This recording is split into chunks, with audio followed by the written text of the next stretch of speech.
Hello aspirants. अभी वर्तमान समय में विश्व एक बहुत बड़े संकट से जूझ रहा है, वो है ग्लोबल वार्मिंग,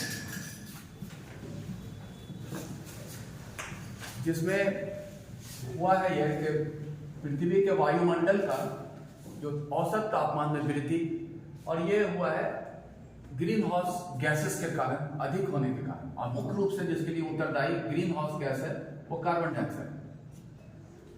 क्योंकि जिस तरह से जो समाज औद्योगिक और आर्थिक विकास कर रहा है, तो उसको बढ़ावा देने के लिए, उत्पादन को बढ़ावा देने के लिए ईंधन की जरूरत होती है।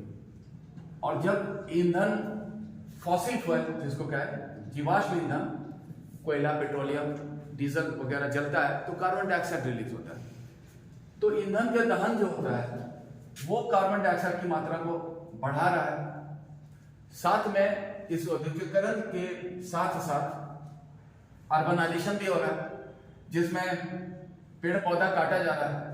एक ग्रीन पौधा जिसको कहा जाता है कार्बन सिंक, जो बड़े पैमाने पर वायुमंडल में मौजूद कार्बन डाइऑक्साइड को अवशोषण करता है, फोटोसिंथेसिस की प्रक्रिया होती है उसमें, तो वो भी खत्म हो जाता है उसको काटने से। साथ में फिर वो जलता है या इसका डिकम्पोजिशन होता है टर्माइट वगैरह, तो फिर ग्रीन हाउस गैस इससे निकल जाता है। तो मतलब जो अवशोषण करता था वो अब रिलीज कर रहा है। तो इस तरह से अर्बनाइजेशन और इंडस्ट्रियलाइजेशन काफी ज्यादा green house gas, carbon dioxide की मात्रा को वायुमंडल में बढ़ाया, जिससे ज्यादा जो है ग्रीन हाउस इफेक्ट हुआ और वही ग्लोबल वार्मिंग का कारण बना। अब यहाँ पर जो है पूरे विश्व को इस संकट से बचाने के लिए बहुत सा प्रयास किए गए। तो यहाँ पर यह माना गया कि जो इस औद्योगिकरण का आर्थिक लाभ उठाता है, आर्थिक लाभ तो उठा लेता है, लेकिन जो उसका सोशल कॉस्ट होता है वो बियर नहीं करता है, वो समाज बियर करता है उसके उस एक्ट का। तो इसीलिए एक प्रिंसिपल निकला है, पॉल्यूटर पे प्रिंसिपल, कि जो प्रदूषण फैलाता है उसको ही भुगतान करना होगा, सोशल कॉस्ट को बियर करना होगा। और इसी के सिद्धांत के तहत एक कंसेप्ट लाया गया है कार्बन टैक्स, जिसमें यह कहा गया है जो इस उत्पादन की प्रक्रिया में कार्बन रिलीज करेगा, कार्बन डाइऑक्साइड गैस, उसको कर देना होगा। और उस कर का उपयोग वही सोशल जो कॉस्ट के रूप में समाज के हित में किया जाएगा। क्योंकि आम जनता जो इसका जो पीड़ा को सहन करता है, उस औद्योगिकरण के लाभ कोई उठाता है, तो अब यही है कार्बन टैक्स।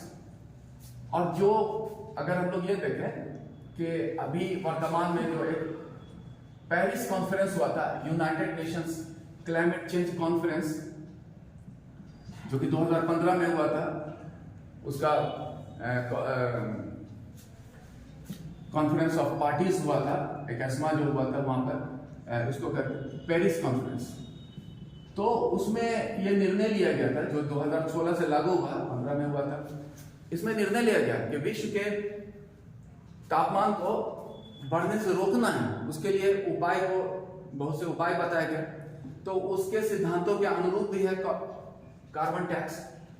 जहां तक कार्बन टैक्स का बात है, तो इस तरह का टैक्स लगाने वाला पहला देश, प्रारंभिक देश रहा था न्यूजीलैंड और फिनलैंड वगैरह। भारत में भी इस तरह का कार्बन टैक्स का एक प्रावधान है कि वर्तमान में 1 टन कोयले के उत्पादन पर या आयात करने पर 400 रुपया पर टन कार्बन टैक्स के रूप में देना पड़ता है। तो यही है कंसेप्ट कार्बन टैक्स का। Thank you.